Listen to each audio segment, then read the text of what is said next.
Chers abonnés, nous allons voir ce que Yemanja a en commun avec Oshum. Oshum qui s'écrit O-I-U-M. Si vous observez bien, l'image qui est en bas, c'est Yemanja. Et celle qui est en haut, c'est Oshum. Déjà pour montrer ce que deux choses ont de commun, il faut utiliser leur base. Et les deux là, leur base, c'est-à-dire ce qu'ils ont de commun, c'est l'eau. Oui, c'est l'eau.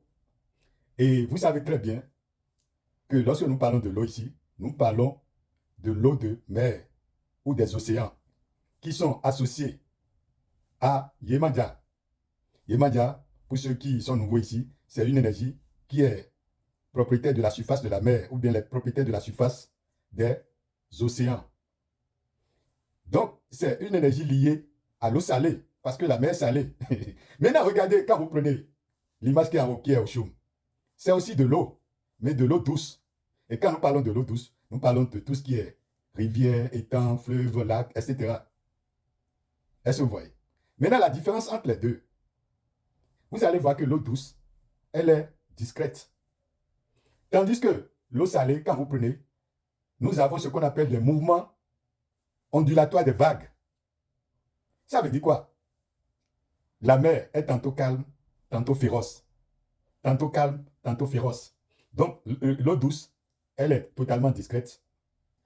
L'eau de la mer, elle est tantôt discrète, c'est-à-dire tantôt calme, tantôt féroce. Donc, vous voyez maintenant la différence. Et mieux, vous savez que le fleuve vient se jeter dans la mer. Donc, la mer est là pour... C'est une mer. C'est pourquoi on dit que la mer est la mer de nous tous. Nous tous, nous sommes issus de la mer. La mer reçoit les fleuves. Est-ce que vous voyez? Maintenant, quittons maintenant l'image là. Observez maintenant le côté miroir. Regardez, l'image qui est en bas, qui est Yemanja, porte le miroir. Et celle qui est en haut, qui est Oshum, porte encore le miroir. Ça veut dire quoi? Le miroir dans la tradition, c'est un outil de contemplation. C'est des gens qui aiment prendre soin de leur corps. Ça veut dire quoi?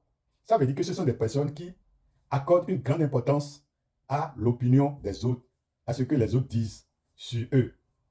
Est-ce que vous voyez? Et pour finir, ce sont des personnes très curieuses, d'accord, qui évaluent toutes choses avant d'agir. Ils sont doués d'une intelligence pénétrante, oui, ils sont trop doués. Et vous savez, pour savoir si vous êtes l'image assez simple, vous faites la somme des chiffres de votre date de naissance. Si vous trouvez 9, vous êtes l'image qui est en bas.